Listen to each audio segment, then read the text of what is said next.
Hello, everyone, and thank you for attending the Advocate Aurora virtual job fair events. I would like to introduce you to Rachel and Nina. Rachel and Nina will tell you about their company, job openings, and how to apply for those openings. Rachel and Nina. Hello, everyone. My name is Nina. I'm a talent sourcing specialist with Advocate Aurora Health. I have been with the organization for 22 years.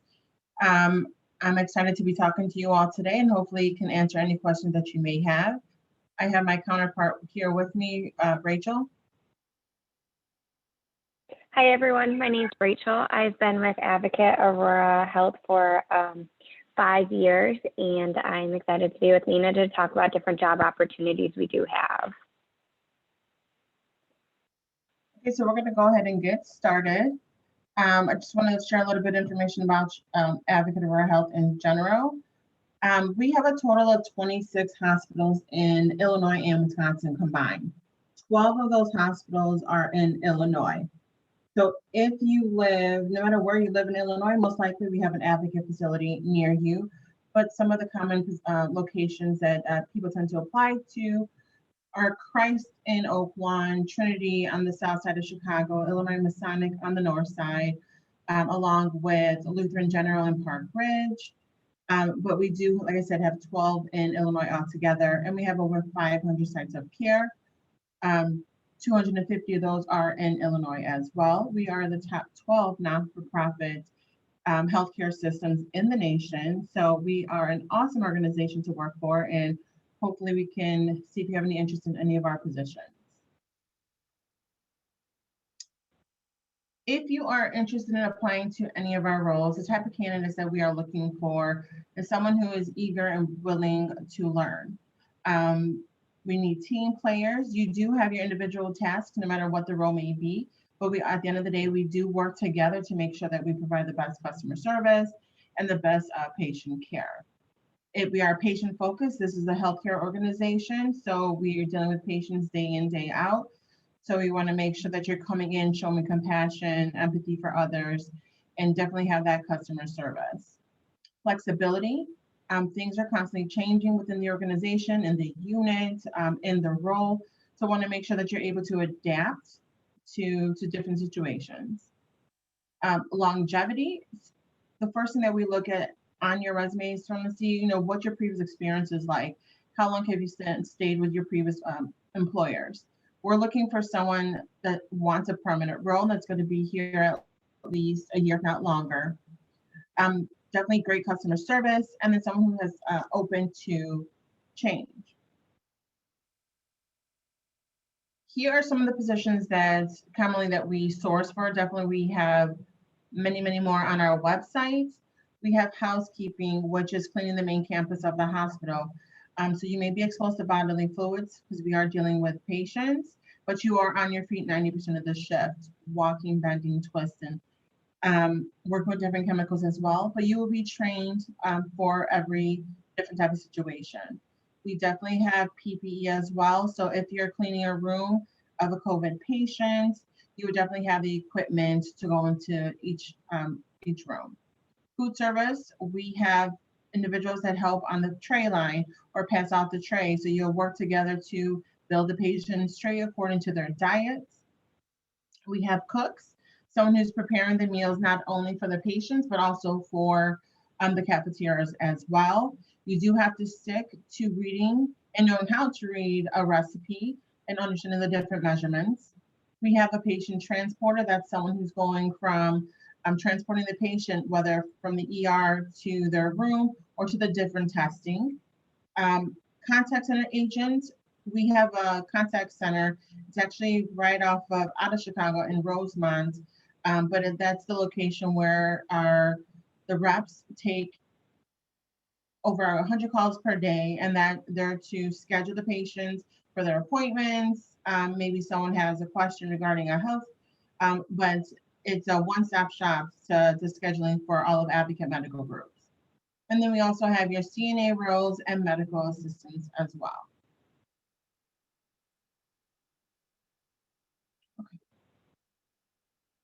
So some benefits to working at Advocate Aurora Health are we do have education assistance. For anyone that works part-time or full-time, you do receive tuition reimbursement every year. We receive a yearly merit increase.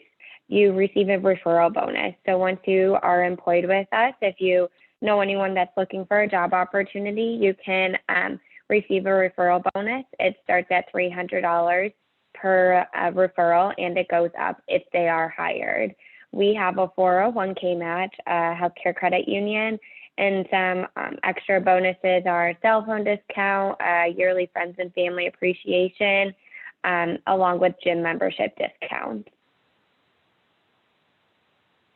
So what the hiring process looks like is you need to apply to careers.aah.org and create a profile with an updated resume.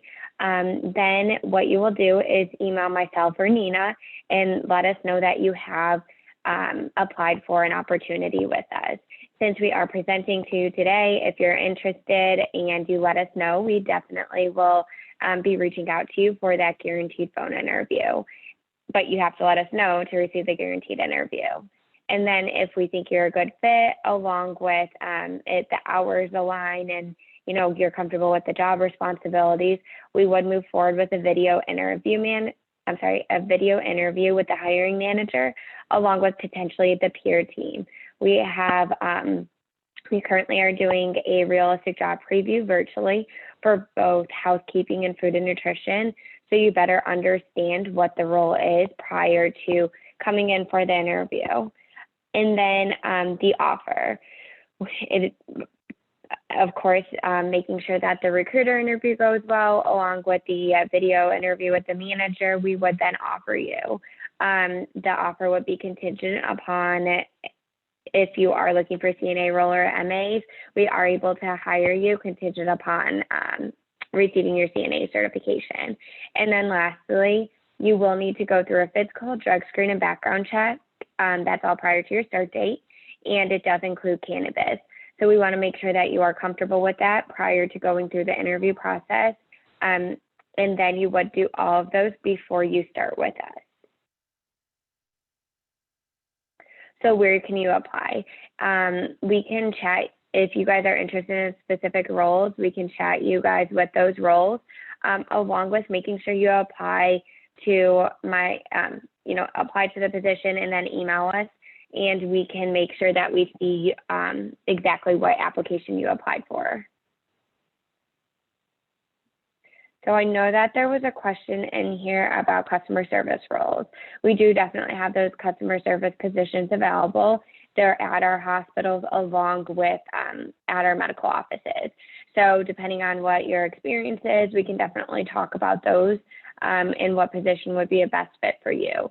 So Eric, what I would encourage you to do is go online and see what's closest to home, along with see what positions that you're most interested in, and you meet the minimum qualifications for, and then apply and email us right away. Then we can discuss that opportunity with you. Mm-hmm. Now, are there any other questions from anyone else by chance? Fantastic. Well, of course, Nina, thank you. And thank you, Rachel, as well for your presentation. As we've already kind of delved into this a little bit, just want to reiterate, if you do have any questions for the team at Advocate Aurora Health, please feel free to enter those into the chat. We'll get those questions answered for you. Please don't be shy. You've got a prime opportunity, again, to ask those questions and get those answered directly from a representative from the organization. Nina, Rachel, while we're waiting for some of those additional questions to come in, I do have just some standard questions that I do have on my end that I'd like to ask you, if that's okay. Sure. Excellent. So how long does that hiring process typically take from the point of submitting an application to actually being hired, typically speaking? Well, for the initial, when someone applies, I mean, time frame can be very different depending on when we're scheduling the interviews with the manager. Sometimes there's a peer interview that goes along with it. So we need to make sure that when we're scheduling, the candidate is available as well as the manager's availability. I think was a little bit easy, but we do try to get everything done as soon as possible. So within a week or I would say within 7 days, we try our best. But then from the time of offer, it's usually time of offer and start date is about 10 days out, if that helps. Absolutely. Thank you for that, Nina. And Nina or Rachel, for any of the questions that you, or positions, excuse me, that you all covered here today, are there any sort of minimum educational requirements that folks need to be aware of? Yes, the majority of them outside of the housekeeping and food service, they do require a high school diploma or GED. For the CNA, of course, you do need to be certified by the time you start. And for the MA as well, you do need to be either certified or be eligible to test and certify within 4 months from your start date. Excellent. Thank you for that, Nina. And of course, being that you are a healthcare organization, I'm sure at least a few of the folks that are tuning in or will be tuning in will likely have some questions regarding kind of COVID safety precautions. So can you guys kind of elaborate on what some of the measures are that you all have in place? Yes, so we definitely do not have a shortage. I know during the whole pandemic, our president has been keeping us in the loop with the supplies, so when it comes to having the proper PPE, that's not something that we are struggling with. Every team member will be given proper PPE depending on if it's the face mask, the different masks, the gowns, the gloves, depending on where you're working, if all of that is needed, but we definitely are fully supplied. And then when people come in, I'm sorry, Rachel, what is that called again? It just slipped my mind. Yeah, it's the Safe Care Promise Act. So what it is that prior to even stepping foot in the hospital, this is for current team members or any patients or visitors need to go through our Safe Care Promise, which is answering the protocol questions. Have you been exposed to COVID? Do you have any symptoms? Do you have a fever? Have you been traveling? Along with taking a temperature virtually to ensure that you're keeping yourself safe, along with anyone you come in contact with.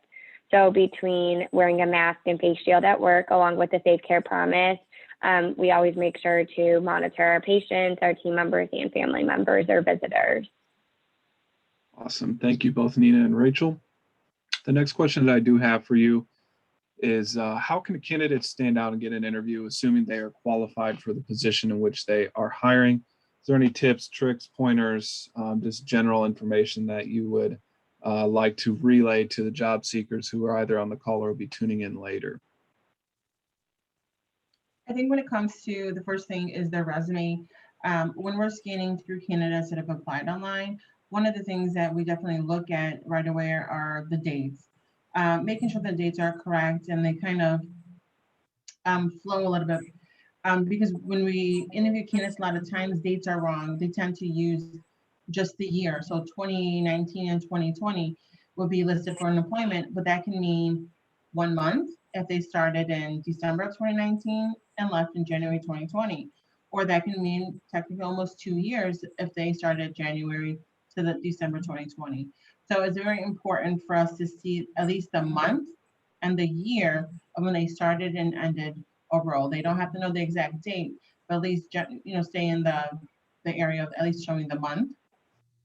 Also, if you don't have much work experience, putting down maybe volunteer or community service that you have done, that definitely shows a lot that you're able to show up willingly to help and assist others. You have customer service skills that way as well, so definitely put that on there. Also, I always suggest individuals, you do not have to put your year on your graduation dates, especially high school. Sometimes that will tell someone how old you are, and we don't need to know that. As long as you can do the job, that's what we're looking for, making sure that you meet the minimum qualifications, and then you're able to do that position. That's just one tip that I like to give. And then also making sure that when you are reached out to or scheduled, make sure that you arrive on time no matter the appointment, whether it's a phone screening, it's still a professional interview. The video interview the same thing. You want to treat every call with an HR member like it's one in person. I know COVID has changed so much, but we still want to treat each of those appointments professionally. Understood. Thank you so much for that insight, Nina. The next question that I do have for you is kind of in relation to your shift structure. Can you kind of elaborate more on the shifts that you operate? And for any of the positions that you covered here today, are there particular shifts that you're seeking to hire for? I would actually say, well, let me just go through a couple of shifts. Generally, we have a day shift, a PM shift, and a night shift. Day shift being roughly, give or take 30 minutes, 7 to 3:30, 3:30 to 11:30, and then 11:30 to 7:30. Those would be day, PM, and nights. But then some of the roles like a CNA role may work 12-hour shifts. So that's 7A to 7P or 7P to 7A. And food service, they do have a day shift, which is again roughly around the same 6:30 to 6:30 to 3 or 3:30. Then they sometimes have a midday shift, like 11:30 to 8.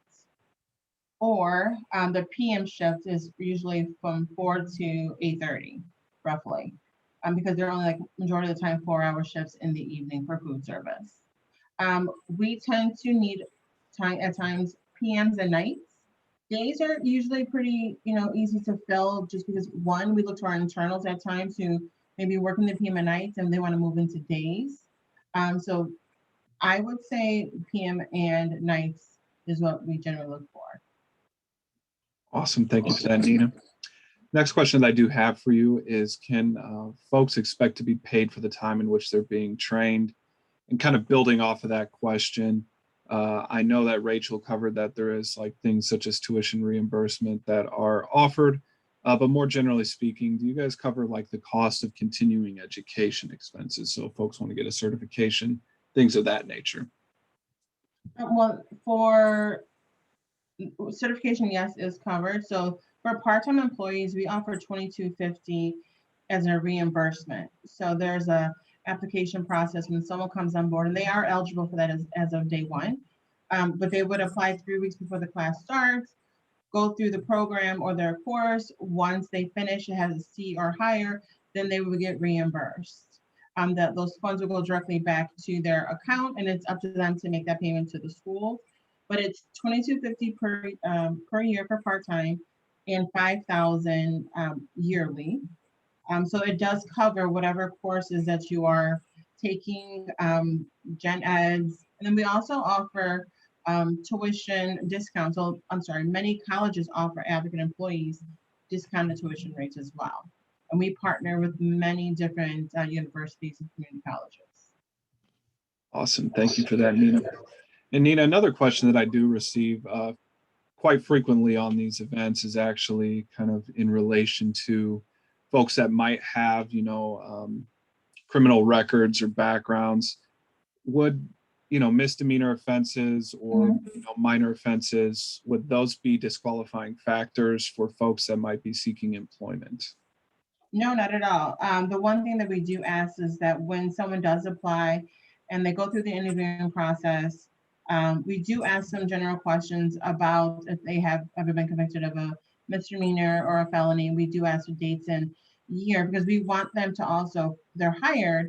We want to make sure that they're filling out the paperwork honestly as well. But there are some offenses, and it's listed on the Illinois Department of Public Health as well, that in healthcare that we're not able to take, or you may need a waiver for. But we can actually work with that candidate and see what assistance is needed. And we can still move forward as long as everyone is honest on their application process. And every case is a case by case. If something's out there, we have a team that reviews the background, how long ago it was it in, making sure that they're telling us if it's in Illinois or different states.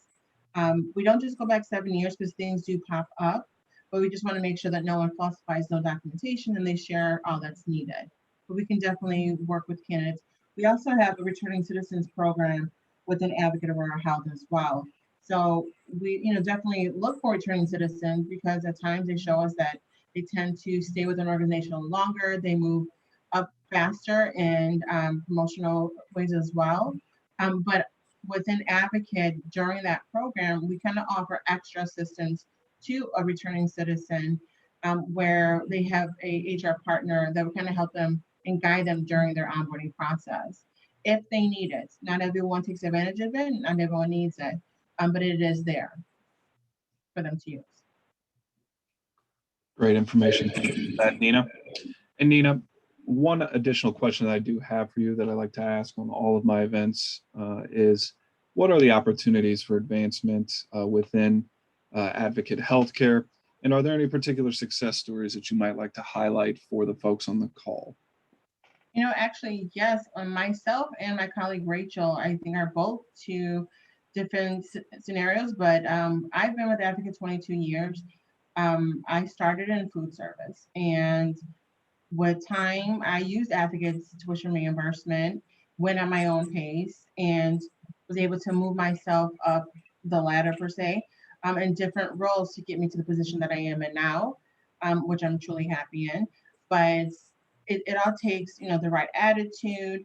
We have the leaderships that do support us. Advocate promotes growth within our organization. And the greatest thing is that we have so many hospitals in Illinois that if an opportunity presents itself at another location, we have that opportunity to advance and transfer, if selected. I think Rachel can share her story as well, because for the number of years she's been here, she's definitely had quite a few promotions herself. Yeah, I think there's numerous, obviously we're such a large healthcare organization, but I've been with Advocate, like I said, 5 years, and I've had four to five different opportunities. So it's, we look to our internals to promote from within. I think there's numerous examples of individuals that started in housekeeping or food and nutrition, and then advanced to, say, a CNA, then to an RN, then a nurse manager. So there's quite a few individuals that continue to advance. And so I think that's such a benefit of a large organization, is that there's a variety of opportunities and we look to internals first. Awesome. Thank you so much for that, both Nina and Rachel. And I do want to take a brief pause here and just remind folks that are on the call, if you do have any additional questions for the folks at Advocate Healthcare, please feel free to enter those into the chat. We'll get those answered for you. For the Advocate Healthcare team, we will be kind of beginning the wrap-up portion of today's session. One question I did want to ask you before I turn things fully over to you to give a kind of concluding statement or summary remarks is, if folks do have any questions regarding that application process, what would be the best way to get those answered? Oh, actually, our emails are still on the screen. We can be your, direct contact. So if there's any questions on a position or not sure if they should apply or not, they can definitely reach out to Rachel or myself, and we're happy to assist. Awesome. Thank you for that, Nina. And we did not receive any additional questions in the chat, so I do want to turn it over to both you and Rachel to give any sort of, final statements, concluding remarks, anything that you'd like to highlight for the folks that are either on the call or going to be tuning in at a later date. Sure. One, thank you for those that did join today, but anyone in the future who will be watching the video, we are your direct contacts. So instead of, waiting potentially for a recruiter to contact you, as long as you notify us that you've applied, we can work with you directly and get that application process started. We'd love to work with you. Feel free to reach out, and we're happy to assist you any way that we can. So thank you. Absolutely. Fantastic. Thank you. Yeah, thank you again. And I ditto what Nina said. Awesome. Thank you both to Nina and Rachel, of course, for taking time out of your day to meet with us and obviously present all of this wonderful information for the job seekers that are on the call. And again, to those who will be tuning in at a later date, I just do want to make a final note before we wrap things up that the session has been recorded. It will be uploaded to the Illinois workNet YouTube channel later this afternoon under the virtual job fairs playlist. Of course, For the job seekers who are on the call, you are more than welcome to take a look there later today. And obviously view this video again for any sort of refresher that you might need to make while you're filling out those applications. Of course, as the folks at Advocate Healthcare stated, you know, if you do have any questions regarding the application process or just anything in general, obviously you can reach out to either both of them or either of them, and I'm sure that they will respond to you promptly. Thank you to everyone that attended today. I hope you have a wonderful rest of your day. Thank you. Take care. You as well.